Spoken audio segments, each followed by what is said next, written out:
US Vice President Kamala Harris has visited the demilitarised zone separating South and North Korea amid heightened tensions.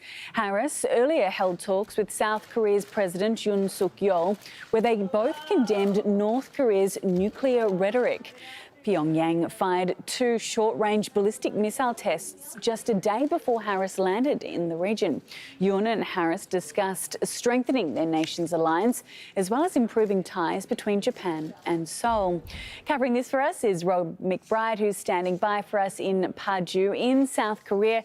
Rob, what does this visit mean for the security alliance between Washington and Seoul? Yeah, it's an important visit coming at a time of increased tensions in Northeast Asia in particular.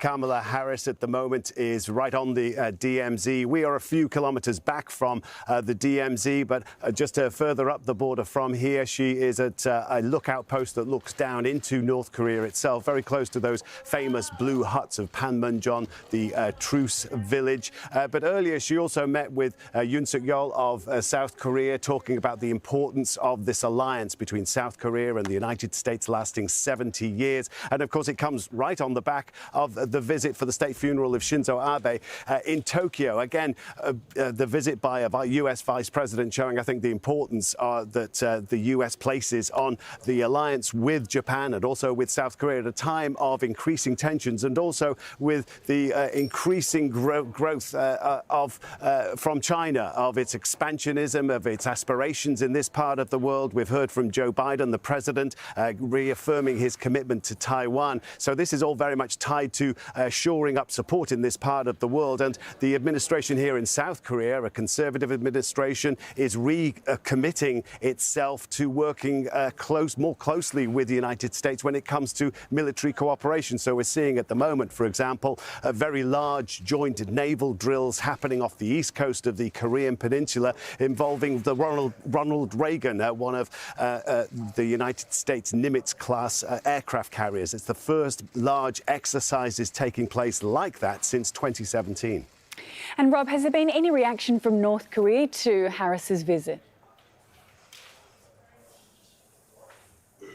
You know, just as we see military cooperation picking up, we're also seeing a return to an awful lot of the rhetoric and the combative language from North Korea, and also a lot of its testing. And in fact, we are expecting, according to South Korean intelligence officials, that the North has completed preparations for another nuclear test. Now, they haven't done a nuclear test since 2017 as well. So you do get this sense of things slipping back in time.